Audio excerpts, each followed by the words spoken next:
that is all, I will return to a state of inactivity. Thanks for all you've done, Valimar. I'll be counting on you if anything else comes up.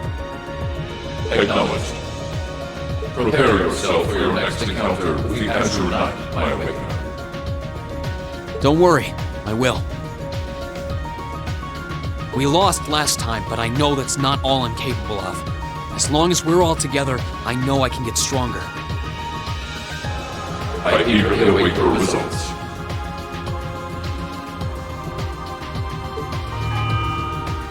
Looks like he went to sleep. So, this is what the Great Ashen Knight looks like up close, huh? I've heard all manner of rumor about it, but I never expected I'd stand in the presence of a legend. I can't possibly begin to thank you enough. I don't know what I would have done if you hadn't come to my aid. Thank you, really. And that goes for everyone else, too. Thanks for coming to rescue me, guys.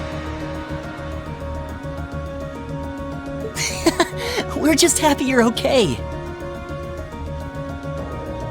Just don't scare us like that again, alright? True. We were all on edge waiting for you to get back. And yet you somehow managed to come out unscathed with Her Highness in tow. You make it sound like it was easy. Well, easy or not, it was worth going on board. I got plenty of useful info out of it.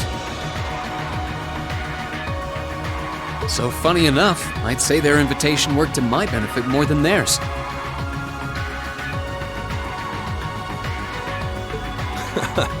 I guess there's no harm in looking at the positives now that all's said and done. Look at you, acting mature and all grown up. Brings a tear to my eye. Looks like we have some catching up to do. I'd like to follow Reen's lead and extend my thanks to each of you as well. Thank you, all of you. And, dear brother, it's a relief to see you safe and sound. Though I never pictured my great escape would end with you in this airship of all things. We did time our appearance fabulously, if I do say so myself. My only regret is that we weren't able to blow in with a storm of rose petals when we boarded them. Perhaps I should have asked Emma to look into the feasibility of making such a magnificent entrance. Oh man, that would have been so cool! Well, it's probably not impossible. Now you're just being silly. Sounds about right for our prince. Well, at the very least, I'd say we're clear of any immediate danger. And given this opportunity, I'd like to sit down with you to discuss our situation and exchange any pertinent information. But first, I think we have a few more reunions to celebrate. Reen!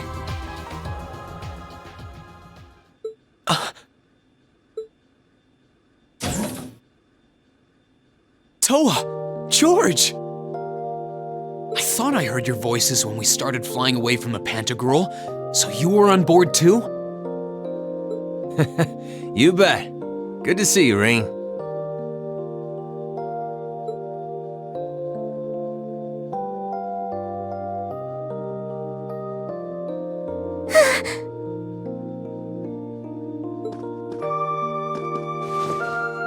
Whoa!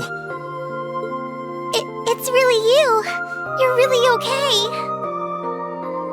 No sooner had we found out that you were still alive, we got told you had been taken by the Alliance. We've been so worried about you. I'm a real troublemaker, aren't I? Sorry, Toa, but I'm glad to see you and George made it out okay.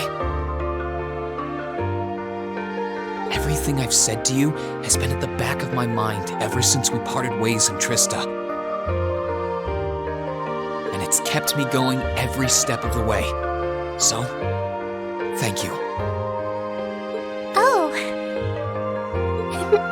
You remembered. You promised me you wouldn't die. And you didn't. We still need to work on that one, but I know you're not the kind of guy who'd go back on his word. See? Reen's a guy you can count on.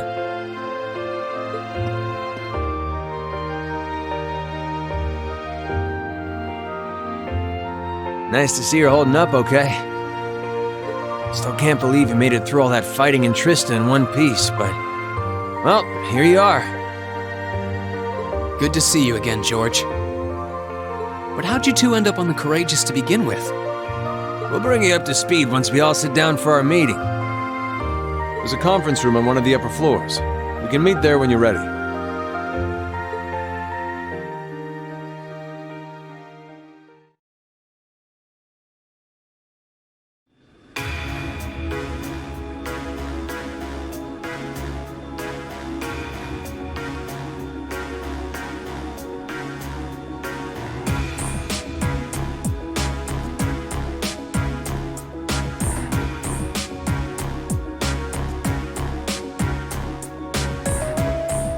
The Courageous began its independent operations right before Heimdall was first occupied.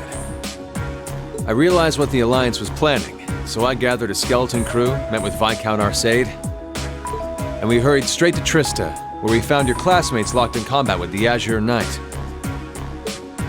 I see. That explains why you were in Trista. I shudder to think what would have happened if not for the Courageous's timely appearance. What have you been doing since then, Father? I hadn't heard anything about your whereabouts until now. Eventually, we were able to shake off the Azure Knight's pursuit. And we've been traveling around the country ever since, preparing to find you and take you on board. George and I haven't been here long. The principal managed to get in touch with the Courageous without anyone noticing and sent us here. He did? I hope he's still alright. By the way, what happened to Major Vander? You two are always joined at the hip. Alas, he is currently indisposed.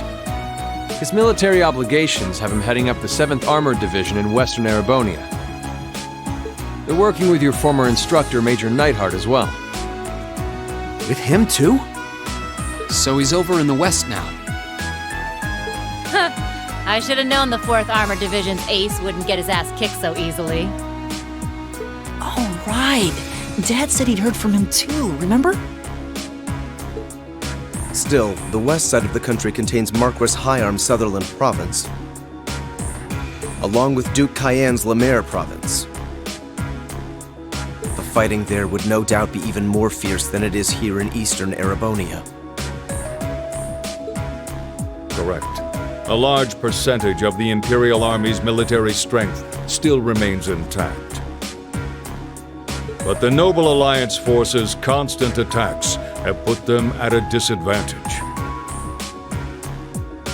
On top of that, a number of townships in the region have been caught in the crossfire and suffered great losses. That's terrible. I'd heard as much, but it still pisses me off to hear it. With the 3rd and 4th Armored Divisions occupied on the eastern side of the country, one can only assume the Noble Alliance intends to use that as an opportunity to crush the forces in the west. Yeah, but they're not stupid. I bet the army in the west is putting up a pretty good fight by themselves. It's too early to call things just yet. An astute assessment. The situation in the Western Theater could change at a moment's notice. Right. That means we're uncertain what course to pursue now. And having said that, we have a question to pose to all of you. The question, really. With the whole of the Empire caught in the throes of civil war, what exactly do all of you intend to do from here on out? Us? We were in the midst of discussing that when Reen was taken to the Pantagruel, in fact.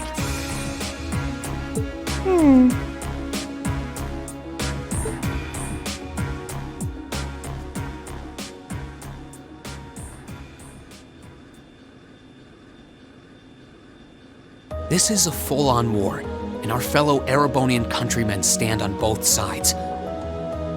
No one here is delusional enough to think that a group of students like us are capable of stopping it by ourselves.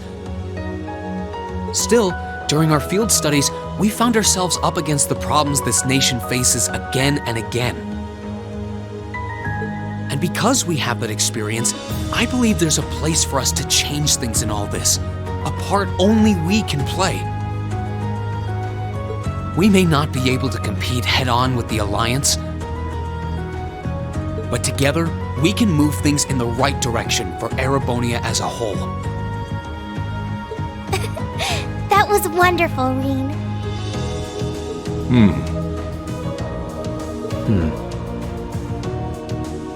Still, we aren't all gathered here for the same reasons. Be it rescuing Elise or settling things with Crow, we've all got something that we personally want to accomplish. But accomplishing those things won't be possible with the situation as it stands. And that's why, no matter how stacked the odds are against us, or how fierce the fighting becomes, we want to put everything we have into making all the difference we possibly can, in whatever way we can. I think I speak for everyone in Class 7 when I say that. You bet. I agree completely.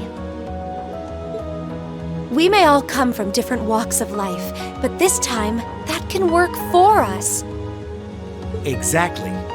We have something no one else does, and because of that, we can do things no one else can.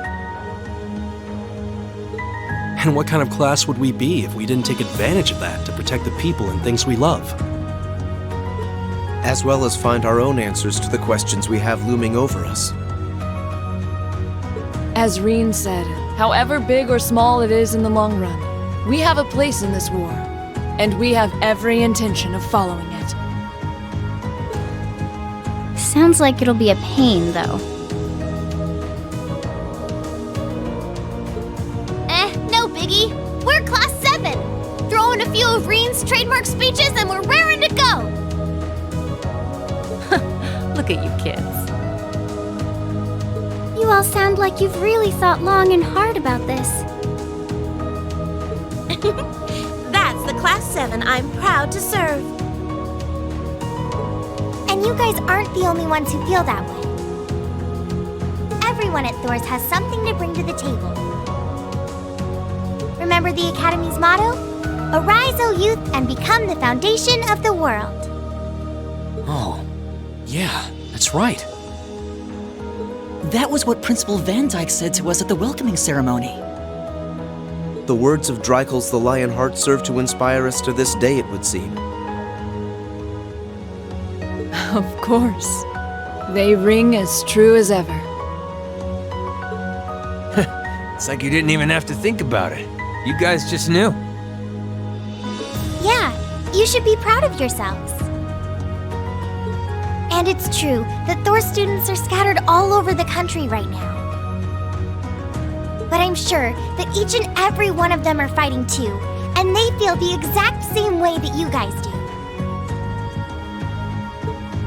I understand. Your Highness. Indeed. I figured you would have already given it some thought, but I wasn't expecting such a stirring conviction. But I think this at least settles the matter of what course to take. If you would do the honors, Captain. As you wish.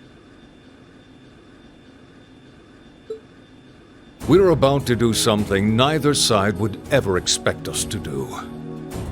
We're going to entrust this ship to you. From here on out, the Courageous is yours to command as you see fit. What? What? Father, would you mind elaborating? It means exactly what it sounds like. The operation of this ship will be left entirely to your discretion. I imagine your journey to make a difference in this war needs a home base to begin from. Well, yes, but then what will you do? We plan to disembark and make our way to the western provinces. Once there, we'll begin working with the 7th Armored Division and the other neutral forces in the region. The intention is to ensure that as few innocents as possible are harmed by this conflict.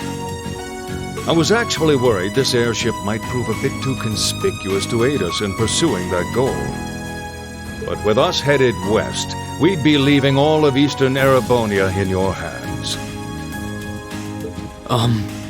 Wow.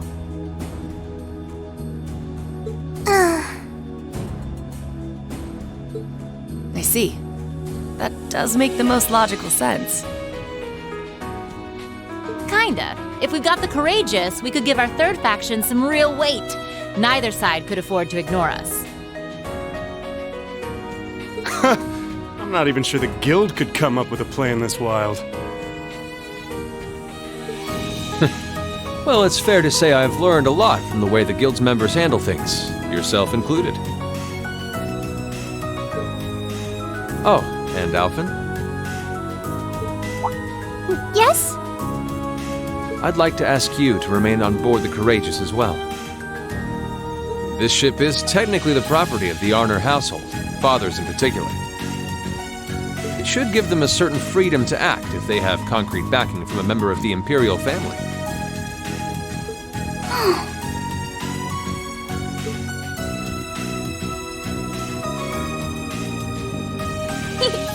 I'd be happy to. Henceforth, I, Princess Alphen Risei Arner, will guarantee the legitimacy of their actions. So do whatever you see fit to do. You have my full support. Thank you, Your Highness. Wow! We are truly honored to have you with us. No turning back now. yeah, seriously.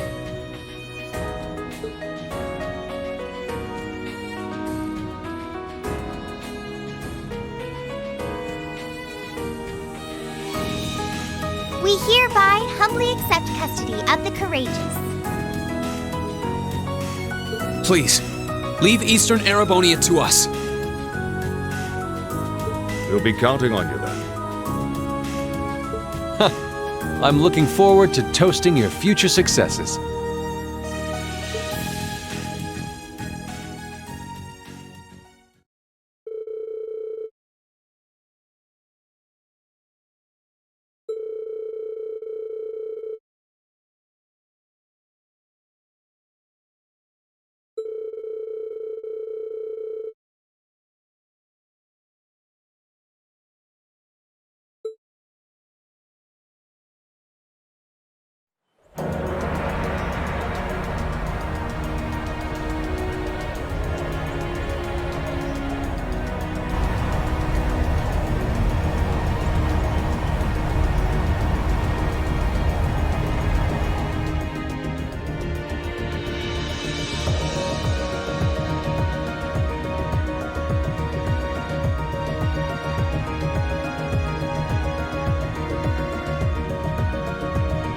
I'm leaving you in charge of the Courageous's day-to-day operations. I don't doubt you'll make a fine acting captain. It would be an honor.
Green, this is just a little parting gift from me. It's always come in handy for me when I was in a pinch, so I hope it'll help you out too.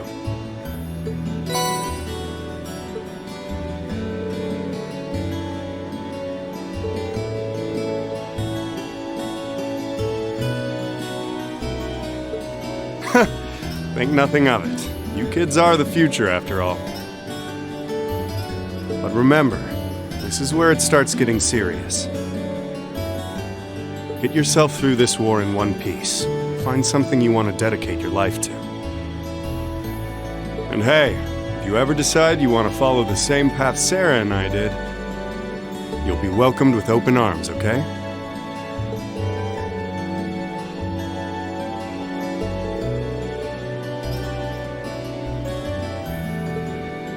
Well then, it's time we bid you all a fond farewell for now. Chin up, Alphen. I'm counting on your charm to keep everyone motivated. May the goddess be with you. I look forward to the stories you'll have to tell when next we meet, Laura. Good luck, Father.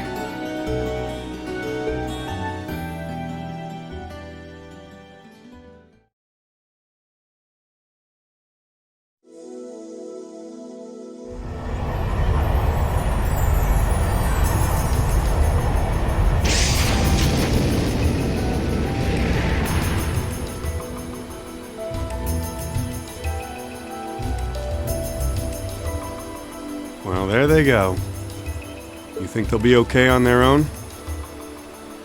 Only the goddess herself knows for certain. Still, with some already calling this a second advent of the War of the Lions, I can only hope they make it through unscathed. Oh, I'm sure they'll all be just fine. They don't bear the symbol of the horned lion for show. Yes, I suppose you're right. And the same goes for me, too. I can't very well call myself a Thors alumnus and fail to deliver. Well, well, are we birds of a feather? Proud Thors graduates unite. I'll be in touch with them plenty in the coming weeks, so don't worry. The old guard will do as it must to keep watch over the young and vigilant. Speaking of the old guard, Chancellor Osborne was also a Thors graduate, was he not? Yes, he was. Sorry to say, I can't picture it. Was he now?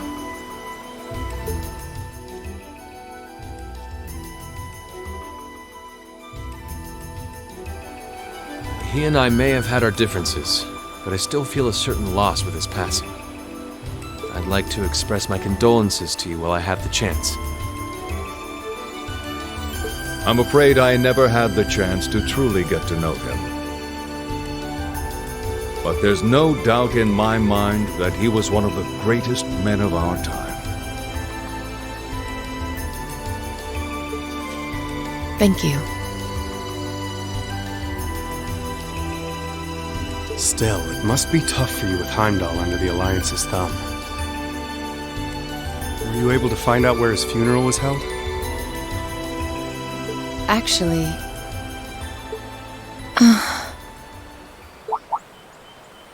Captain? Is something amiss?